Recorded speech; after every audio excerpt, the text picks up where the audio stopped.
घडामोडींवरती आपलं लक्ष असेल। आता आपल्या पुण्यामध्ये येऊयात, कारण पुण्यातील तापमान 40 अंशांपार गेलेलं आहे। पुण्यामध्ये पुढील 2 दिवस दुपारनंतर पावसाचा अंदाज वर्तवण्यात येतोय।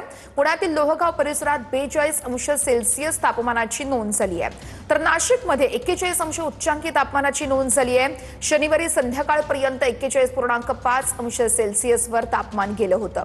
ही दोन दृश्य पुण्यातलं आणि नाशिकमधलं आपण बघतोय।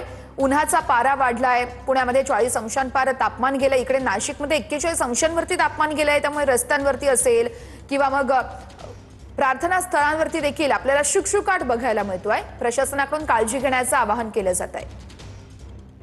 पुण्यात तापमानाचा पारा 40 अंश सेल्सिअसच्या पुढे गेलेला पाहायला मिळतंय। गेल्या 3 दिवसापूर्वी पुण्यामध्ये मेघगर्जनेसह गारांचा पाऊस जो आहे तो पुण्यामध्ये पडला होता, मात्र आता पुण्यामधल्या तापमानामध्ये मोठी वाढ झालेली जी आहे ती पाहायला मिळते। तापमान जे आहे ते 40 अंश सेल्सिअसच्या पुढे गेलेलं आहे। चांगलीच उष्णता जी आहे ती वाढलेली पाहायला मिळते। यामुळे उष्णतेपासून बचाव करण्यासाठी नागरिक असतील किंवा पुणेकर असतील तर शीतपेयावरती अधिक भर देताना आपल्याला पाहायला मिळत आहे। मात्र सध्या पुण्यामध्ये तापमानाचा पारा चांगलाच वाढलेला आपल्याला पाहायला मिळतोय। कॅमेरामॅन विकी चव्हाण सोबत लक्ष्मण जाधव, टीव्ही 9 मराठी, पुणे। अशाच पद्धतीचं नाशिक शहरात उन्हाची तीव्रता वाढण्यास सुरुवात झाली असून तापमानाचा पारा देखील चढता असल्याचं आपल्याला पाहायला मिळतंय।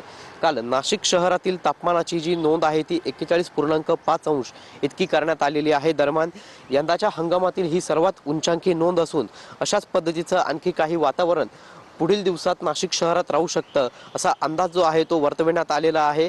10 दिवसांपासून 41 अंशांच्या पुढे स्थिरवणाऱ्या कमाल तापमानानं उसळी घेतल्यानंतर काल शनिवार हा यंदाच्या हंगामातील सगळ्यात हॉट डे ठरल्याचं आपल्याला पाहायला मिळालंय।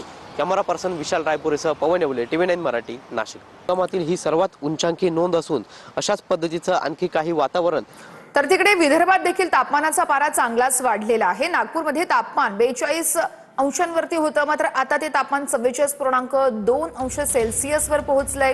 तिकडे अकोला, अमरावती आणि वर्धा जिल्ह्यामध्ये 45 अंशांवर तापमान गेलंय।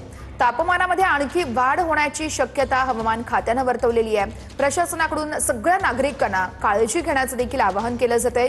गरज असेल तरच घराबाहेर पडा, अन्यथा घराबाहेर पडू नका असं आवाहन आता प्रशासनाकडून केलं जात आहे।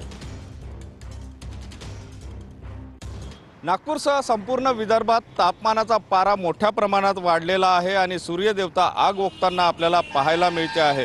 जर विदर्भाचा विचार केला तर विदर्भातील 3 शहरांमध्ये तापमान जे आहे ते 45 अंश सेल्सिअसच्या पार झालेलं आहे, तर दुसऱ्या 3 शहरांचा विचार केला तर 44 अंश सेल्सिअस पार झालेला आहे। इतर जिल्ह्यांचा जर विचार केला तर आपण बघू शकतो की सर्वत्र 42-43 अंश सेल्सिअसपर्यंत तापमानाची नोंद जे आहे ते झालेली आहे। वर्धा, अकोला, अमरावती या जिल्ह्यांनी तर चांगलीच आघाडी घेतलेली आहे आणि या ठिकाणी 45 अंश सेल्सिअस तापमानाची नोंद झाली, तर नागपूरमध्ये 44.2 अंश सेल्सिअस तापमानाची नोंद झाल्याचं चित्र पाहायला मिळते। कॅमेरामॅन साईसह सुनील ढगे, टीव्ही 9 मराठी, नागपूर। राज्यात उन्हाचा कडाका वाढलेला आहे। मालेगावमध्ये उष्णतेची तीव्रता वाढली आहे आणि आज तापमानाचा पारा 43.4 अंशांवरती पोहोचलाय। एप्रिल महिन्यातील यंदाचं सर्वाधिक हे तापमान असल्याचं सांगितलं जात आहे। वाढत्या तापमानामुळे रस्ते आणि बाजारपेठांमध्ये शुकशुकाट बघायला मिळतोय।